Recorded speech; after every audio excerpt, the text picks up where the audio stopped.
नमस्कार दोस्तों, एक बार फिर से आप सबका बहुत बहुत स्वागत है हमारे YouTube channel easy math bye जीवन शर्मा में। दोस्तों, आज का अपना जो चैप्टर है वो ऊंचाई और दूरी से संबंधित है, जो कक्षा 10वीं के लिए बहुत ही ज़्यादा इम्पोर्टेंट है। और आज हम जो प्रश्न पढ़ने जा रहे हैं दोस्तों, वो बोर्ड एग्ज़ाम में आ चुका है। 2020 की जो बोर्ड एग्ज़ाम हुआ था 10वीं क्लास वालों, वो सुन लें कि वो आपके एग्ज़ाम में आ चुका है इसी प्रकार का प्रश्न। तो ये प्रश्न और 24 नंबर और फिर आगे 25 नंबर, ये दोनों प्रश्न आज हम पढ़ेंगे इस वीडियो में। तो इस वीडियो को अंत तक जरूर देखें। तो चलिए बढ़ते चैप्टर की तरफ, मिलते हैं वीडियो के अंत में।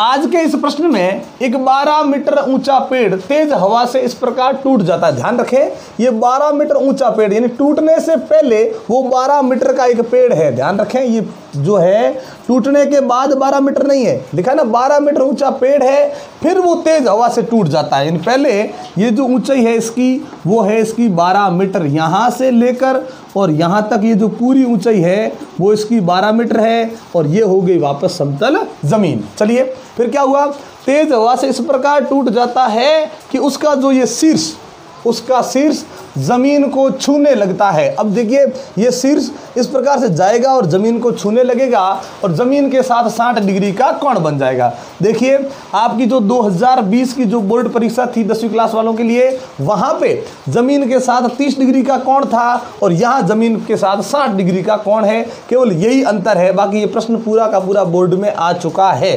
तो चलिए पढ़ते हैं और यहाँ पे करते हैं वापिस। इस प्रकार से टूटा कि वो जाएगा और 60 डिग्री का कोण बनाएगा। तो हमने यहाँ से मान लीजिए, यहाँ से टूट गया और फिर ये इस प्रकार से गया और इसने क्या किया, ज़मीन के साथ यहाँ जाते ही 60 डिग्री का कोण बना लिया है। चलिए 60 डिग्री का कोण बना लिया इसने। फिर क्या किया, देखिए तो बनाता है, तो ज्ञात करें कि पेड़ कितनी ऊंचाई से टूटा। मतलब और कुछ भी दिया हुआ नहीं है, पूरे पेड़ की ऊंचाई 12 मीटर है। तो चलिए लिख देते हैं, पेड़ की ऊंचाई बराबर 12 मीटर। ठीक है, फिर पेड़ क्या हुआ, आंधी की वजह से क्या हो गया, तेज हवा से टूट गया। टूटने से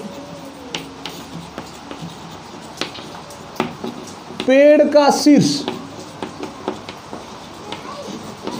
जमीन के साथ कोण बनाता है।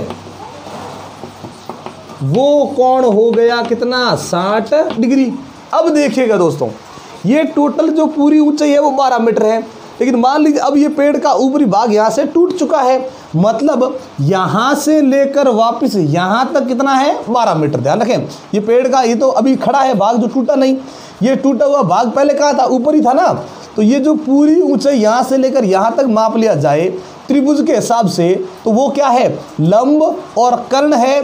और लंब और कर्ण टोटल कर दिया जाए, लंब को और कर्ण को जोड़ दिया जाए, तो वो कितना है, 12 मीटर। लेकिन हमें लंब और कर्ण का जोड़ नहीं चाहिए, हमें लंब अलग चाहिए और ये कर्ण अलग चाहिए। तो अब हम क्या करेंगे, लंब को और कर्ण को अलग करने के लिए, तो पता है टोटल कितना है, ये 12। अलग करने के लिए क्या करेंगे, इनको मान लेंगे कि माना कि अभी तक खड़े भाग की ऊंचाई, जो अभी तक खड़ा है, जो अभी गिरा नहीं है, इस भाग की ऊंचाई हम मान लेते हैं।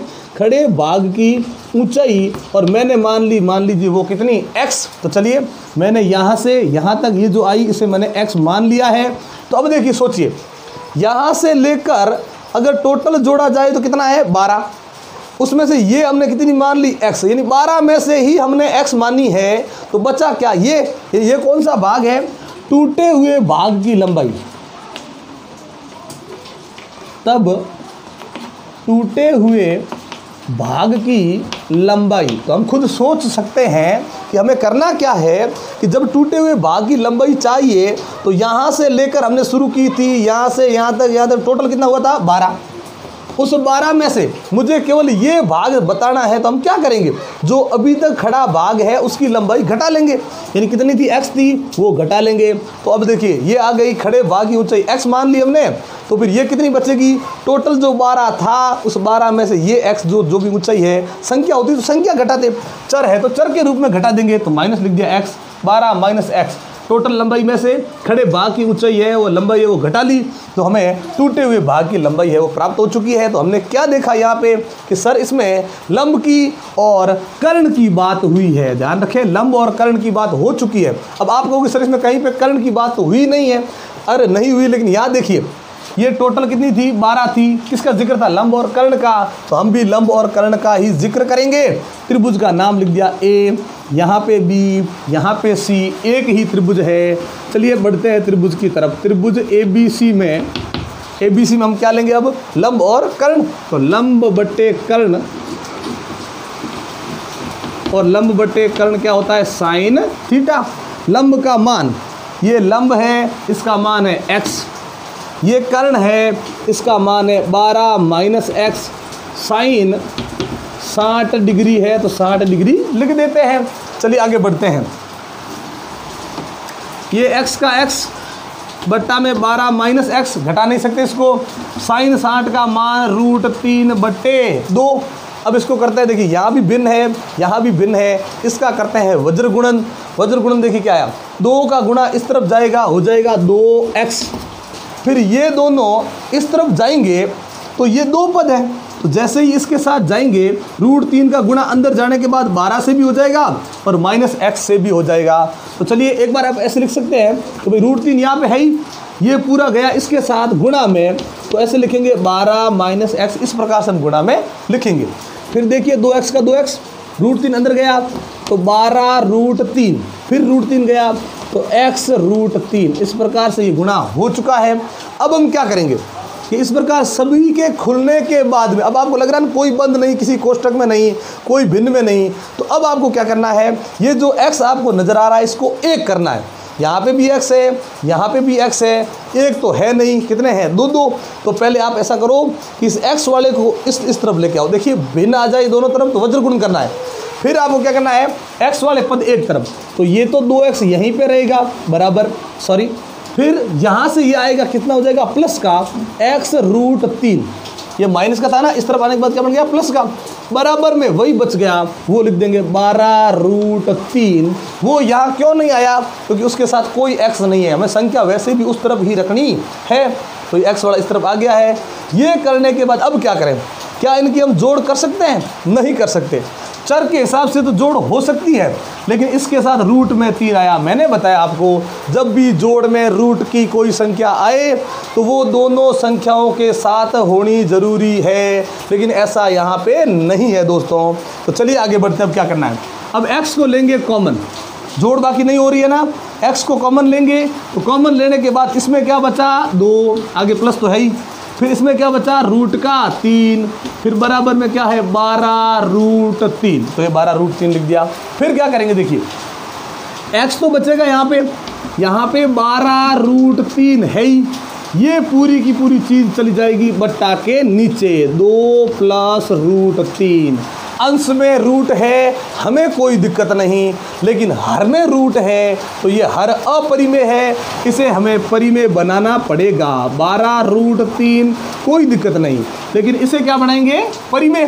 तो परिमेय कैसे बनाएंगे, देखिए 2 + √3 लिखा है, इसके साथ गुणा में हम क्या करेंगे, यही चीज़ वापस रखेंगे। देखिए हरों का परिमेयगण कैसे बनाते हैं, अगर √3 अकेली संख्या होती तो √3 को ही गुणा करते, लेकिन यहाँ पे 2 + √3 है तो हम गुणा करेंगे 2 - √3 से, और अंश में भी करेंगे 2 - √3 से। ये जरूर ध्यान रखें, जो आपको यहाँ दिया गया है उसी से गुणा करना है, सिर्फ उसका चिन्ह है वो चेंज कर देंगे, प्लस है तो माइनस कर देंगे, माइनस होता तो उसको हम प्लस बना देते। तो चलिए गुणा करते हैं, अब क्या आता है, x, ये जैसे ही अंदर जाएगा इससे भी गुणा होगा और इससे भी गुणा होगा। तो चलो ये अंदर गया, यहाँ पे क्या आता है, देखिए गुणा जाती, 12 दूनी कितने हो गए, 24, और √3 जैसे था वैसे का वैसा ही आएगा पहले में। तो दूसरे में करेंगे, अब देखिएगा 12 √3 जैसे ही अंदर गया, 12 तो वैसे का वैसा, लेकिन √3 गुणा होने के बाद क्या बन जाएगा, 3, 12 √3 गए, यहाँ जाए यहाँ गया, √3 से गुणा हो गया, बन गया क्या, 3, फिर वो 3 है तो 12 भी उसके साथ गुणा में है, तो 12 से गुणा हो जाएगा, तो वो बन जाएगा कितना, 36, और बट्टा में देखिए कितना है, इनका गुणा वही सरसमीका, एक बार प्लस हो एक बार माइनस हो, पहला पद समान हो दूसरा पद समान हो, इन दोनों को गुणा करने की सीधी ट्रिक, सर्वसमीका याद रखें, पहले का हो जाएगा वर्ग, 2 का वर्ग कितना, 4, दूसरे का भी हो जाएगा वर्ग। रूट है तो फिर वर्ग क्या बनेगा, अंदर वाली संख्या आएगी, और बीच में हमेशा माइनस। ये डायरेक्ट इसका गुणा हो चुका है, ये नहीं सोचना अभी तक ये नहीं किया वो नहीं किया, इनका गुणा हो गया। पहले को वर्ग बना दे, दूसरे को भी वर्ग बना दे। रूट नहीं होता और सीधा 3 होता तो 3 का क्या बन जाता, 9। लेकिन यहाँ पे रूट है तो रूट हट गया, तो बीच में हमेशा माइनस ही लगाना है। चलिए अब आगे बढ़ते हैं। x बराबर, यहाँ पे अब देखिए ये रूट 3 कहाँ है, ये हर में नहीं है, ये अंश में है, और यही अपना अंतिम उत्तर भी है, क्योंकि x यहाँ ये देखिए x हमने क्या मानी थी, खड़े भाग की ऊंचाई, यानी जो अभी तक नहीं टूटा है। मतलब क्या, ज्ञात करें कि पेड़ कितनी ऊंचाई से टूटा, ज्ञात करें कि पेड़ कितनी ऊंचाई से टूट गया है, यही ज्ञात करनी है भाई, और यही अपना क्या है, अंतिम उत्तर। तो अब रूट का मान रख सकते हैं, तो 24 गुणा रूट 3 का मान, तो वही 1.732 माइनस कितने, 36, बट्टा में क्या आया, 1। 4 में से 3 चले गए, पीछे बच गया 1, बट्टा में 1 का कोई मतलब नहीं। 24 को करते हैं गुणा, 24 को और 1.732 को गुणा करेंगे। हमें पता है कि गुणा में दशमलव को हटाना पड़ता है, बट्टा में आएगा 1000। 1000 का कोई जीरो कटता हुआ नज़र नहीं आ रहा है। फिर 24 को इससे करेंगे गुणा, गुणा करने के बाद भी हमें ऐसा नज़र आ रहा है कि जीरो आएगा नहीं, तो वापस वो 3 जीरो, वापस 3 अंक, वापस क्या लगाएंगे, दशमलव। तो चलिए गुणा करते हैं 24 और 1.732 को, क्या प्राप्त होता है देखिए। तो गुणा किया, वो प्राप्त हो गया 41,568।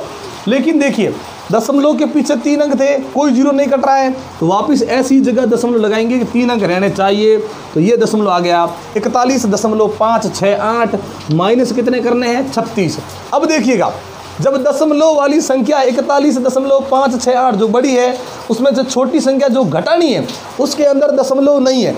जब भी दशमलव की कोई संख्या बड़ी हो, ध्यान रखिएगा, दशमलव की संख्या बड़ी हो और उसमें से कोई बिना दशमलव की छोटी संख्या घटानी हो, तो वो जो घटेगी ना, वो केवल दशमलव के आगे वाले भी संख्या में से ही घटेगी। ध्यान रखें, 41 में से 36 है वो चले गए, तो पीछे बच गया अपना कितना, 5 दशमलव, वही 5, 6, 8 कुछ भी नहीं घटाएंगे, ये वापस वैसे का वैसा ही रहेगा। और 41 में 36 घटा दिया, 5 आ गया, तो 5.568 ये जो मीटर हमने लिखा है ये वो ऊंचाई है जहाँ से पेड़ टूटा है, यानी खड़े भाग की ऊंचाई। तो अब हम लिख सकते हैं कि अतः वह जो पेड़ है वो तेज हवा के कारण 5.568 मीटर की ऊंचाई से टूट गया है। ये हमें लिखना चाहिए अंत में, और आप ज़रूर लिखें। यहाँ पे ये पूछ लिया जाए कि भाई पेड़ कितनी ऊंचाई से टूटा है, वो तो हमने कर लिया, लेकिन टूटे हुए भाग की जो झुका हुआ ये भाग है, टूटने के बाद यदि उसकी लंबाई पूछ ली जाए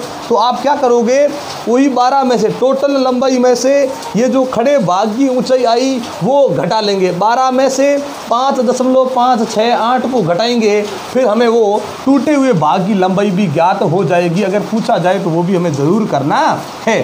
तो चलिए बढ़ते हैं अब अगले प्रश्न की तरफ। इस प्रश्न में एक राजमार्ग है जो मीनार के नीचे से होकर गुजरता है। एक मीनार है, चलिए मीनार बनाते हैं।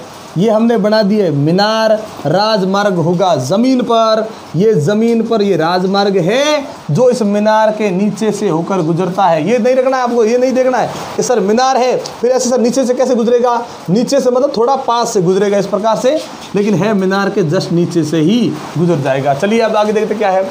एक आदमी मीनार के शिखर से, एक आदमी आया यहाँ और मीनार के शिखर से लिख दिया, से लिख दिया मतलब यहाँ से देखना शुरू करेगा। देखिए एक कार को अवनमन कोण, हमें पता है ऊपर से जब भी नीचे देखेंगे अवनमन कोण ही बनेगा। वो 30 डिग्री पर देखता है, किसको देखता है, कार को। तो चलिए कार बनाते हैं, कार चल रही है यहाँ पे, अब कार को वो देख रहा है। चलिए हमने कार बना ली, ये आ गई अपनी कार,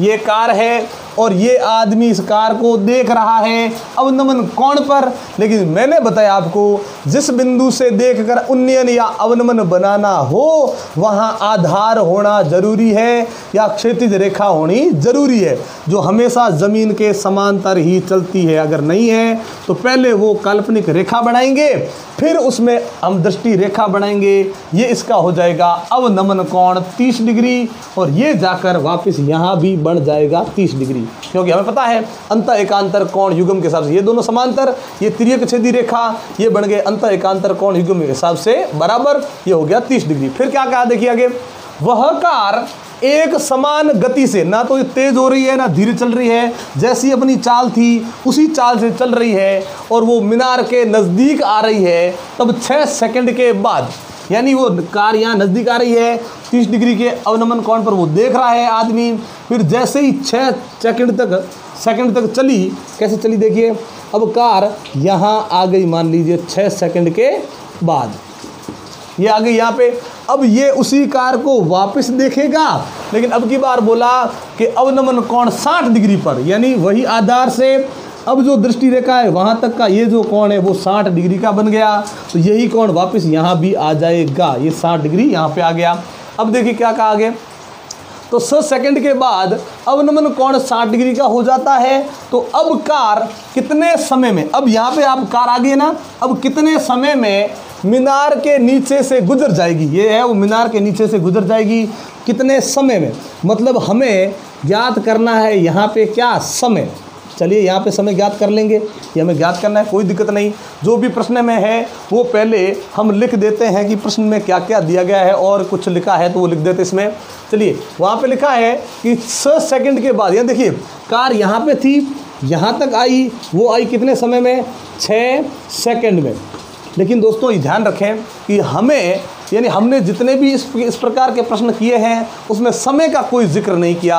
हमें तो यहाँ पे ये जो दूरी दी गई है, दूरी का जिक्र करना है। लेकिन देखिए और क्या है इसमें, यहाँ पे एक बात कही है कि वह कार एक समान गति से, एक समान गति, गति मतलब होता है चाल। तो हम क्या करेंगे, कार की यहाँ से लेकर यहाँ तक ये जो कार आई है उसकी चाल कहीं पे भी बदली नहीं है। मतलब वो यहाँ से पहले 6 सेकंड तक, 6 सेकंड तक यहाँ आई तो उसकी चाल मान लीजिए x थी, चाल मान ली हमने x। फिर वो यहाँ से यहाँ आई तब भी उसकी चाल कितनी थी, x, तो हमने x लिख दी। अब सोचिए ये समय है, ये चाल है जो हमने मान ली है, एक समान गति से एक समान चाल से चल रही है तो हमने मान ली है। तो हमें ना तो चाल की ज़रूरत ना हमें समय की ज़रूरत, हमें ज़रूरत है दूरी की। तो अब दूरी बढ़ाएंगे, देखिए चाल को समय से यदि गुणा कर दिया जाए तो चाल और समय को गुणा करने से ये प्राप्त होगा, वही दूरी है। चाल को और समय को गुणा करेंगे वही दूरी है, मतलब ये दूरी हो गई। यानी उस कार ने x किलोमीटर प्रति घंटा है जो भी चाल अपनी है, सेकंड है ना तो मीटर प्रति सेकंड कर लेते चलिए। तो इसने x मीटर प्रति सेकंड में 6 सेकंड में 6x की दूरी की, फिर वापस आगे tx दूरी कर ली, ये दूरी आ गई। मतलब ये आधार से संबंधित, मतलब त्रिभुज के लिए आधार से संबंधित भाग अपना हो चुका है। देखिए इसमें समय की बात की, समय लिख दिया, फिर समय के साथ चाल की थोड़ी बहुत बात हुई तो चाल हमें लेनी है मन से, और चाल और समय को लेकर दूरी बनानी है। तो यहाँ से यहाँ तक गया 6x दूरी बन गई, यहाँ से वापस यहाँ गए वो tx की दूरी बन गई, और यहाँ से लेकर टोटल दूरी की बात करें तो फिर इन दोनों दूरियों को हम जोड़ लेंगे। तो चलिए ये हो गया। फिर देखिए ये मीनार है, तो ये मीनार की जो ऊंचाई है, यानी क्योंकि ऊंचाई का जिक्र करना पड़ेगा क्योंकि आदमी ऊपर से इन कारों को देख रहा है, दोनों नहीं सॉरी एक ही कार है, उसी कार को देख रहा है तो वो उसकी ऊंचाई भी गिनी जाएगी। तो चलिए हम त्रिभुज लेते हैं। यहाँ पे ले लिया हमने ए, जहाँ से वो देख रहा है, कार पहले यहाँ थी वहाँ ले लिया बी, फिर कार यहाँ आई, यहाँ बिंदु हमने ले लिया सी, फिर कार यहाँ जाएगी और यहाँ से यहाँ आने में कितना समय लगा वही समय हमें पूछा गया है। तो इस प्रकार से ये अपना चित्र तो बन गया। अब चलिए बढ़ते हैं प्रश्न की तरफ, लिखते हैं कि क्या क्या इसमें दिया गया है वो सब वापस लिखना है। तो चलिए सबसे पहले मीनार के शीर्ष से कार का अवनमन कोण वो है 30 डिग्री। 6 सेकंड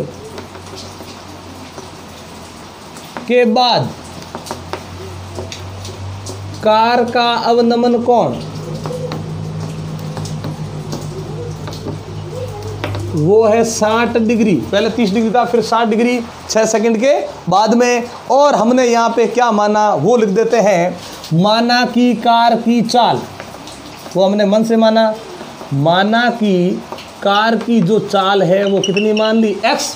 देखिए समय सेकंड में है तो यहाँ लिखेंगे मीटर प्रति सेकंड, ध्यान रखें समय है वो चाल में भी होना चाहिए। चाल में आ गया मीटर प्रति सेकंड, वो मान लिया। फिर हमने एक और समय माना था, ये टी। ये कौन सा समय है कि अब कार को मीनार के नीचे से गुजरने में लगा समय, मीनार तक पहुंचने में लगा समय कितने समय में नीचे से गुजर जाएगी, तो वह भी मान लिया है। तो लिखेंगे माना कि अब यानी कब 6 सेकंड के बाद जहाँ कार आई है ना वहाँ से अब कार को मीनार के नीचे से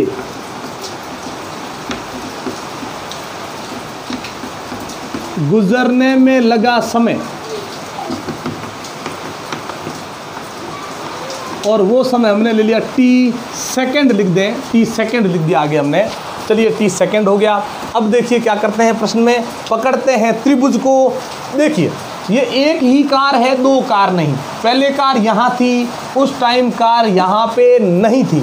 फिर कार जब यहाँ आई तो कार यहाँ पे नहीं है। तो सबसे पहले देखिए आदमी वहाँ पे खड़ा है, कार को देख रहा है, मीनार वहीं पे है। ऐसा थोड़ी मीनार है ही नहीं, मीनार तो वहीं पे है, और कार को यहाँ से यहाँ तक जाना है। देखिए जब कार यहाँ थी ना तो उस कार को यहाँ से यहाँ तक जाना था। तो कौन सा त्रिभुज लिया, त्रिभुज ए बी डी। तो त्रिभुज ए बी डी लेंगे हम, और त्रिभुज ए बी डी में क्या लेंगे कि आधार की बात तो करनी है भाई, अभी इतनी करें, और ये लंब करना पड़ेगा। लंब कहीं पे पूछा गया नहीं है, ना कर्ण पूछा गया, फिर भी लंब लेंगे। क्यों? क्योंकि दोनों ही कंडीशन में आदमी मीनार के ऊपर खड़ा है, कार को देख रहा है, फिर कार को देख रहा है, तो ऊंचाई काम में लेनी ही पड़ेगी। तो हम लेंगे लंब बट्टे आधार।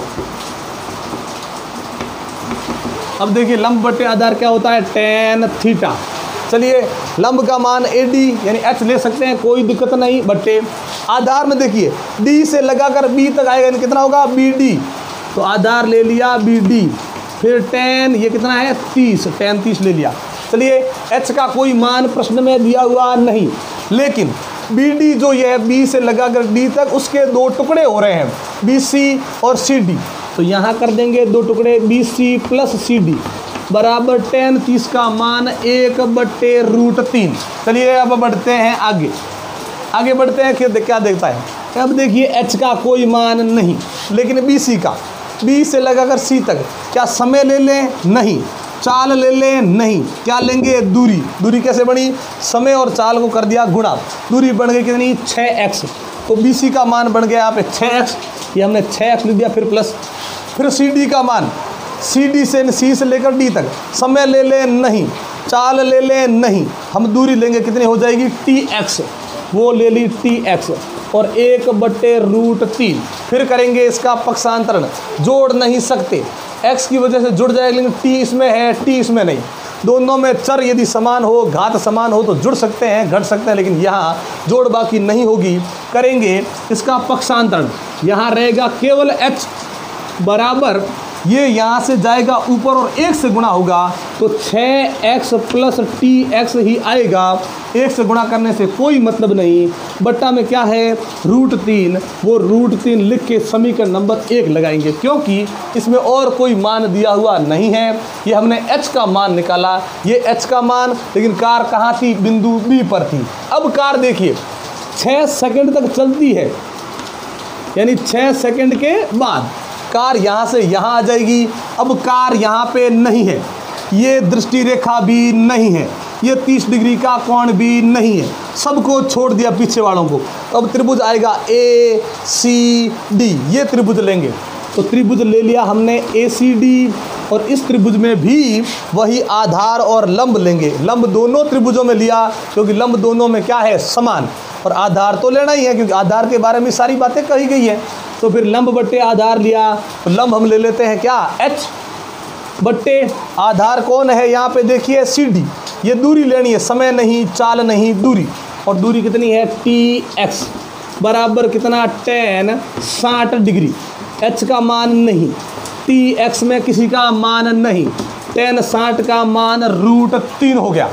फिर करते हैं इसका गुणा इस प्रकार से, h यहाँ रखा, TX को ले जाकर यहाँ गुणा किया, ये TX √3 सबका गुणा, ये इसका मान लिख दिया समीकरण नंबर 2। फिर हमने क्या देखा, ये भी h का मान और ये भी h का मान, मतलब h यानी क्या, मीनार की ऊंचाई।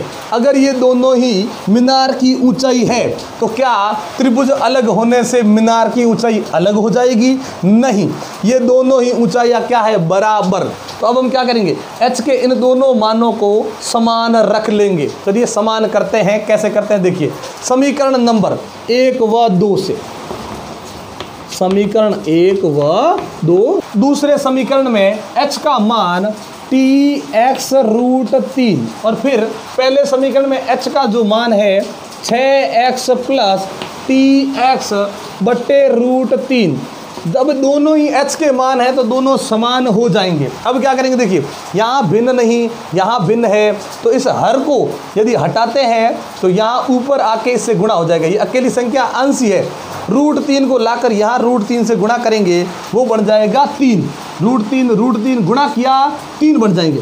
अब 3 बनेंगे तो पीछे नहीं, आगे लिखेंगे तो क्या आएगा, 3tx, tx भाई √3 का √3 से गुणा 3 बन गया। फिर बराबर में 6x + tx, ये इस प्रकार से आ गया है। अब देखिए क्या है इसमें, देखते हैं क्या होता है। यहाँ पे देखिए इसके अंदर क्या है, tx, इसके अंदर देखिए tx नहीं है, x अकेला है, छोड़ दे। इसके अंदर भी क्या है, tx, ये भी tx, ये भी tx, तो tx को कर देते हैं एक तरफ। यहाँ पे 3tx पहले से आया हुआ, यहाँ प्लस का tx यहाँ आएगा तो बनेगा माइनस का tx, बराबर में क्या बच गया, केवल 6x। 3tx में से एक tx को घटा दिया, 2tx, फिर क्या बच गया यहाँ पे 6x। हमें ज्ञात क्या करना है वो देखें। हमें यह ज्ञात करना है कि अब कार कितने समय में मीनार के नीचे से गुजर जाएगी, कितने समय में, यानी हमें यहाँ समय ज्ञात करना है। तो समय को हमने यहाँ छोड़ दिया, बाकी जो था उसका करेंगे पक्षांतरण। ये गुणा ही है और गुणा वाली चीज़ें कहाँ चली जाएगी, बट्टा के नीचे कौन चला गया, 2 और x, 2 भी गया, x भी गया, t बच गया, x से x कट गया, 2 का भाग 6 में दिया, ये आ गया 3। यहाँ देखिए यहाँ से यहाँ का समय 6 सेकंड, तो आगे वाला जो समय वो भी सेकंड, यानी t बराबर 3 सेकंड। यानी अब वो जो कार है, यानी अब जब वो आदमी उस कार को देख रहा है 60 डिग्री के अवनमन कोण पर, अब उसके बाद ये कार जो है वो 3 सेकंड में मीनार के नीचे से गुजर जाएगी। तो अब लिख देंगे कि अब मीनार को इस कार को मीनार के नीचे से गुजरने में कितना समय लगेगा, तो वो लगेगा 3 सेकंड। तो इस प्रकार से आज के ये दोनों प्रश्न अपने हो गए। दोस्तों आज की वीडियो हम यहीं पे समाप्त करते हैं। ये वीडियो आपको कैसी लगी ये हमें कमेंट बॉक्स में लिखकर ज़रूर बताएं, और अच्छी लगी हो तो लाइक और शेयर कर दें। दोस्तों आपका बहुत बहुत धन्यवाद हमारे चैनल को सब्सक्राइब करने के लिए और हमारे इस वीडियो को देखने के लिए। अगर आप हमारे चैनल पर नए हैं दोस्तों तो हमारे चैनल को सब्सक्राइब ज़रूर करें और बेल आइकन ज़रूर दबाएं, ताकि जब भी इस प्रकार के इंटरेस्टिंग वीडियो आपके लिए लेकर आएँ नोटिफिकेशन आपको मिलती रहे। तो इसी प्रकार के इंटरेस्टिंग वीडियो देखने के लिए जुड़े रहे हमारे साथ। तब तक के लिए नमस्कार, जय हिंद, जय भारत।